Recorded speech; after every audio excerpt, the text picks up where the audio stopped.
Debati për se fitoi Selin dhe jo Miri, apo pse Rogerti përfundoi në vendin e 4 është i kuptueshëm, sidomos kur emocioni i publikut është i fortë dhe secili ka të preferuarin e vet, por duhet parë pak më ftohtë se si funksionon një format si Big Brother VIP. Së pari, ideja që produksioni ia dha fitoren nuk është gjithmonë aq e thjeshtë. Në shumicën e rasteve, vendimi final varet nga votat e publikut. Produksioni mund të ndikojë në mënyrën si paraqiten ngjarjet, çfarë transmetohet më shumë dhe si ndërtohet narrativa, por në fund janë shikuesit ata që vendosin kë duan të shohin fitues.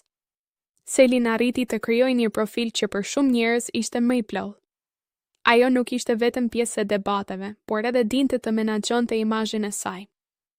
Nuk u konsumua shumë në konflikte të panevojshme dhe shpesh u perceptua si më e balancuar.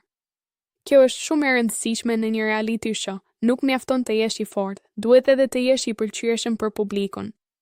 Nga ana tjetër, Miri mund të ketë qenë më i drejtë për drejtë, më i fortë në qëndrime, ndoshta edhe më real për një pjesë të audiencës. Por shpesh këto tipare ndajnë publikun, disa i duan, disa jo. Dhe kur votat ndahen, kjo mund të bëjë diferencën mes vendit të parë dhe të dytë. Sa i përket Rogertit dhe vendit të 4, kjo nuk do të thotë domosdoshmërisht që ai ishte më i dobët. Shpesh ndodh që një lojtar i fortë të mos ketë mbështetje të mjaftueshme në vota, ose të mos ketë krijuar një histori që lidh publikun emocionalisht.